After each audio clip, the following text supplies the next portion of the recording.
everyone and welcome to a new discussion under this groundwater engineering course, and we are today going to discuss infiltration and percolation.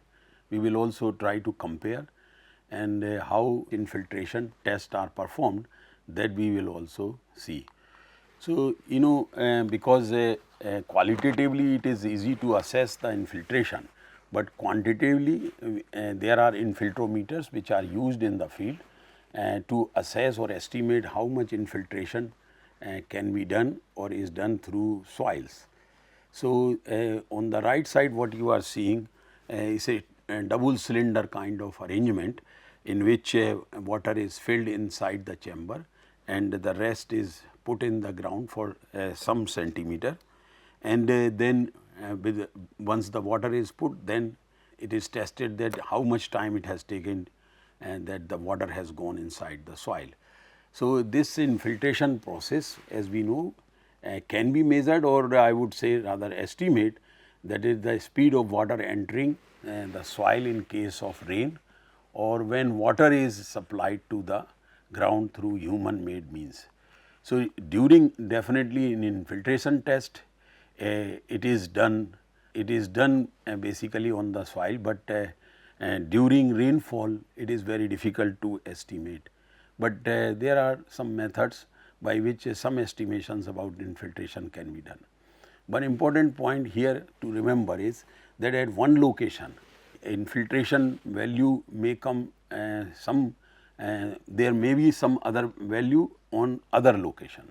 What I am trying to say that two different locations not having much distance can give you two different values. So, if I have got a big plot where I would like to estimate the infiltration, then this infiltration test should be done at a few places and then an average value should be achieved, so that we know that what is average infiltration in that particular area.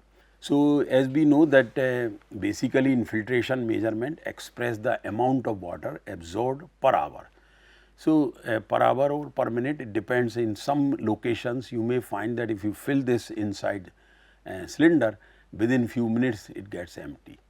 Another important thing is that if we continue, so initially the more water will go if the soil is dry and say like pre-monsoon, then more water will go very quickly, but later on the speed or the velocity of this or the water going underground through the soils becomes slow.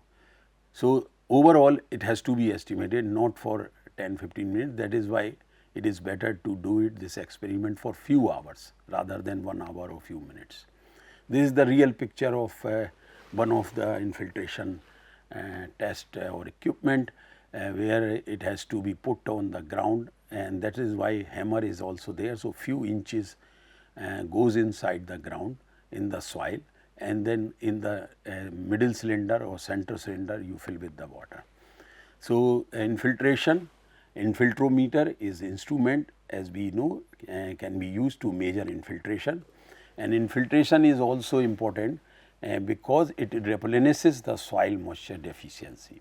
So, that value if we know, then even in agriculture or in groundwater recharge, this will help to know that how the water infiltrates through the soil or rocks. Generally it has to be done on the soil surface, because on rocks you cannot put the outer cylinder to 1 or 2 inches deep.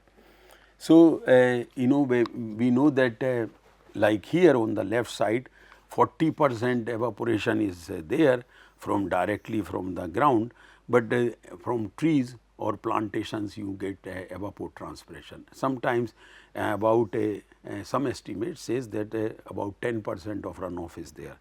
So, there can be infiltration of two types basically. One is the shallow infiltration. So, here 25% shallow infiltration is possible, and rest 25% is the deep infiltration.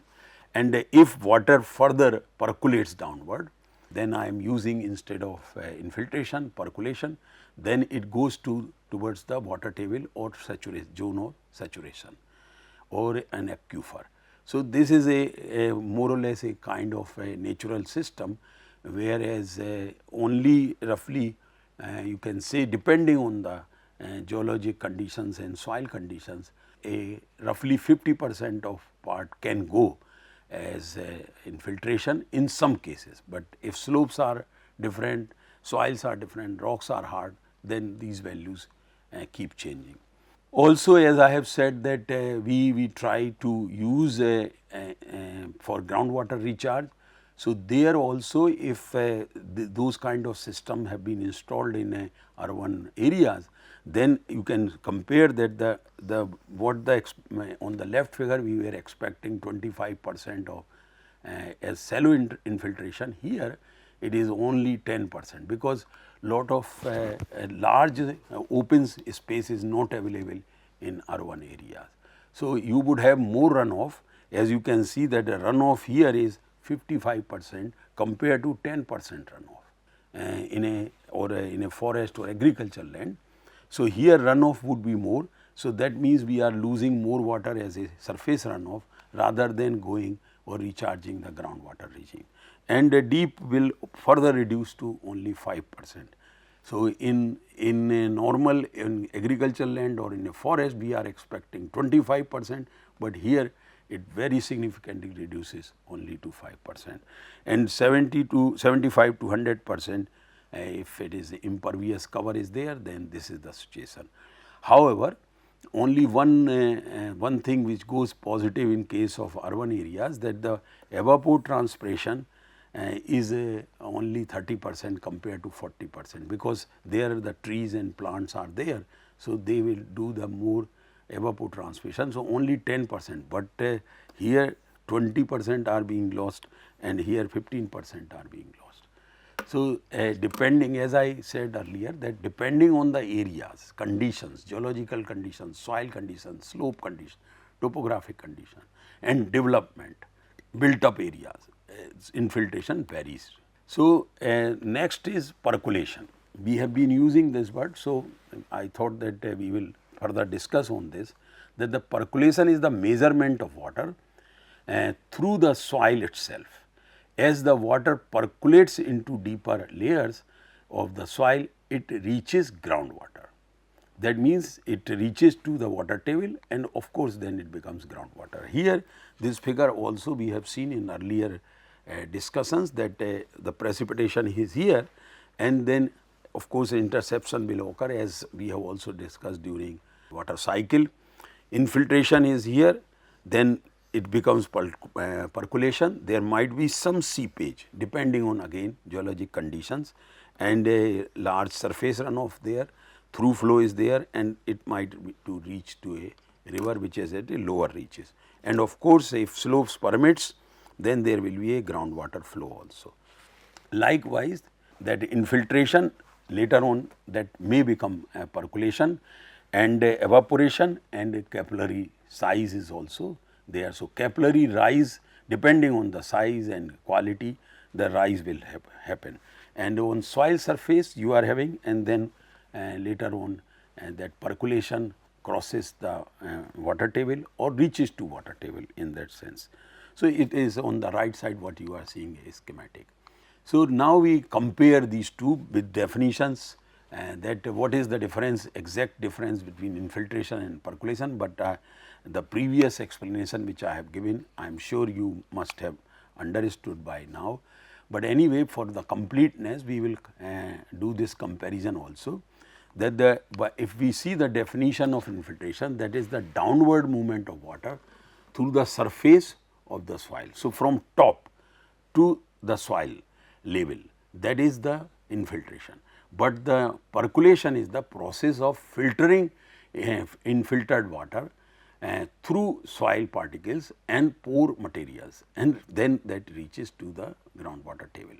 Occurrences occurs close to the soil surface and near the plant's root zone, and in earlier figures we have seen that that is the part more infiltration occurs, and whereas percolation occurs between in unsaturated zone and the saturated zone. So, if there is a good infiltration, there will be more percolation and better groundwater recharge. And the last point about the importance of infiltration and percolation is that infiltration, of course, it replenishes soil moisture deficiency, because it is only making top part wet, may not be fully saturated, but top part wet, whereas a percolation which replenishes groundwater aquifers. So, that is basically supporting groundwater recharge. Now, in infiltration we come to the how to quantify these things. So, we will also try that one, that the expression denoting the rates of infiltration take into rate of water, that is, or maybe rainfall intensity in case experiment is done with real rainfall or real situation, and the duration into account. Duration has to be always there, that how much time it has taken to that to infiltrate that much that volume of water. So, the maximum infiltration rate is termed as infiltration capacity, or in short we also say F capacity, the maximum infiltration. Surface flow appears when the water availability exceeds the F capacity.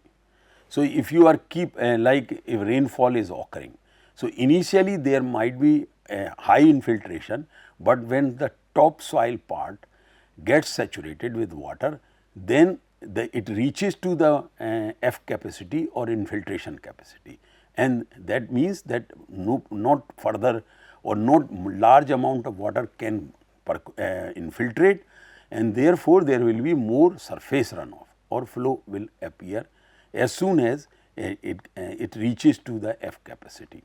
So, earlier Horton gave a relationship which is a exponential relation between the rate of infiltration rate being maximum FO to star with falling off to a constant of K rate, that is FC.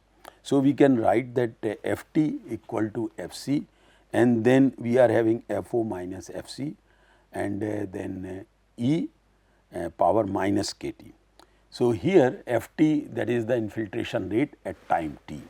So, if one is doing the experiment, then at different times the values should be written, that at 15 minutes how much water has gone, 30 minutes how much water. So, that is infiltration rate at times, so different times. That is why initially there will be more infiltration and later on there will be less.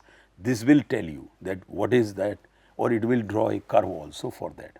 And FO is the initial infiltration rate at time t0.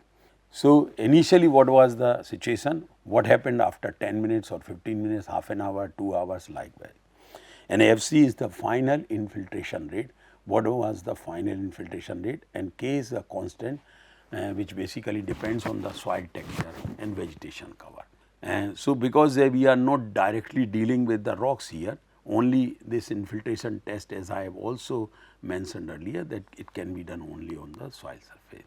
So, further on this that values of K are small for vegetated areas and larger for the bare and denuded soil. Why was very simple is that because if vegetated areas are there, there are chances of more infiltration, as we have seen in a diagram where I said that first the shallow infiltration 25% roughly and deep infiltration 25% in case of vegetated land.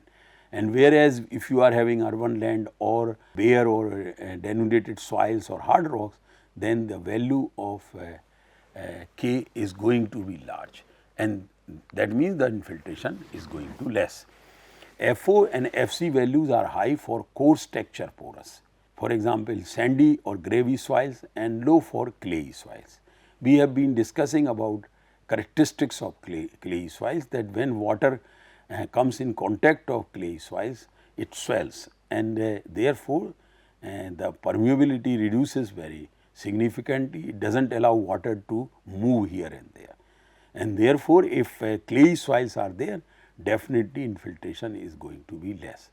So, these FO and FC values are high in case of coarse textured porous or sandy material or gravelly material, or but going to be low in clayey soils. Further, the value of FC will increase with the land slope. So, slope also plays. It is not necessary that all the time we will get a flat terrain like almost like endoganglic plain. So, we may be having some slopes on the surface. So, this value of FC will increase with the land surface as soil become coarser as the slope increases. And that means if a sloping surface is there, there are more chances of surface flow or runoff rather than infiltration. So, overall infiltration is going to be less in sloping surface because there is no chance of water to stay some time. Now, one more point which we also showed through a figure where the overall our water cycle was there, and that seepage. So, so three terms: infiltration, percolation and seepage. So, seepage, that is may be defined as the infiltration and downward and lateral movement of water. So, infiltration, so far we have been only discussing the downward movement, or I would say vertical movement of water, but seepage is the horizontal kind of movement, not exactly horizontal, but towards the slope. So, that kind of movement. So, it is the infiltration though is downward, but lateral movement of water into soil or substrata from a source of supply such as reservoir or irrigation canal. That is what we consider as seepage. So, this is the figure which I was mentioning, that seepage is this one, which is having more horizontal movement rather than infiltration and percolation, which are having more vertical movement. So, such water which goes through the seepage may reappear depending upon the topographic contours and water table rise due to seepage. Let me bring one small discussion here about this seepage. If like a canal project, if it is well designed canal project for irrigation purposes, then seepage is not generally observed even in unlined canals. And I will give you example of Upper Ganges Canal which flows within the city of Roorkee, and we do not see much seepage which is coming out of this, though the canal is raised above the ground, but hardly there is a seepage because it is a well designed project, and therefore, the seepage in case of canals or reservoirs can be avoided if all parameters are considered during the design or construction of such projects. But in some other cases, the seepage may occur. However, seepage also helps to recharge the groundwater regime, but mainly the groundwater regime which can be recharged is of course through this infiltration and percolation. Seepage generally will reappear as mentioned in the definition somewhere like in a stream or on the ground.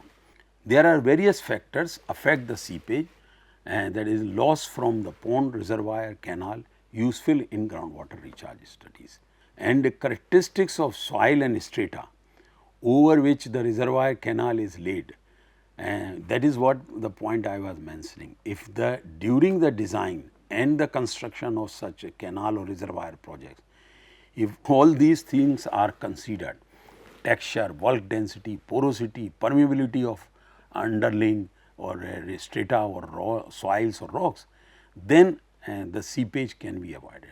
So, in some cases seepage is a sort of boon for groundwater recharge, but from irrigation projects point of view it may not be good, and it may create water logging problems in the lower reaches. So, it is always in such projects, irrigation projects, it is always avoided, because anyway the groundwater recharge will occur where the impoundment of water is there. If it is unlined canal, definitely it will occur. If it is a reservoir, it will also occur.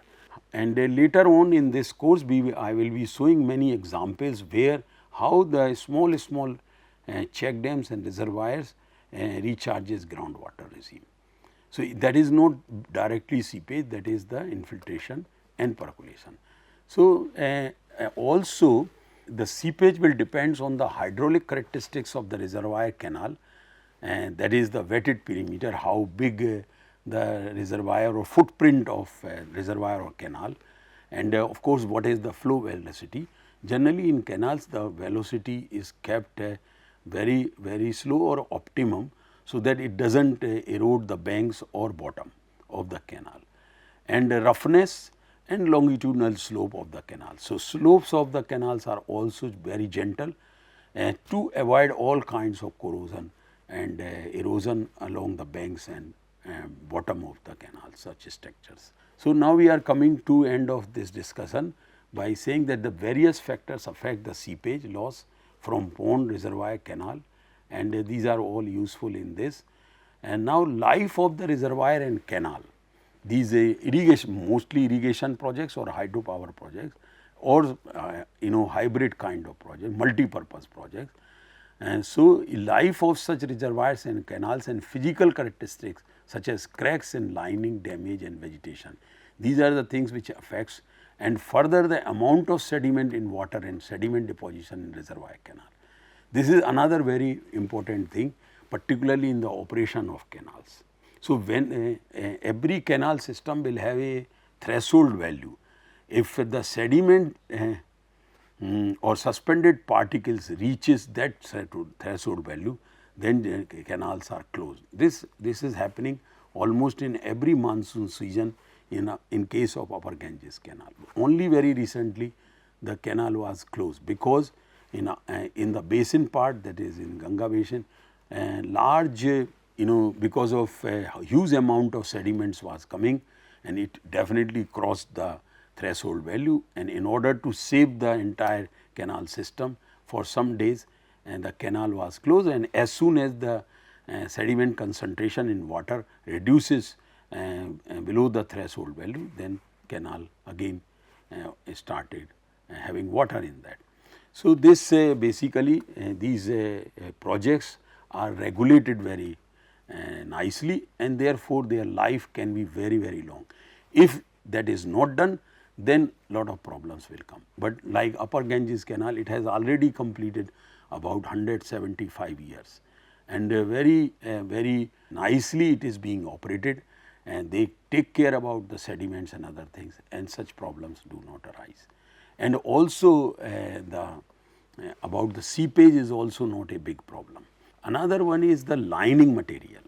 Most of, if I keep continuing the example of Upper Ganges canal, which is because it is within the Roorkee, so we have some experiences of that or observations, that a large part of this Upper Ganges canal is unlined, but still it does not have much seepage, because the slope, velocity, sediment concentration, everything has been maintained so nicely that even it unlined canal have run successfully for a very long length as a very good project without a lining. Only small part where it is bending or some bridges are there, it is there. So, with this I thank you all, and see you in the next discussion.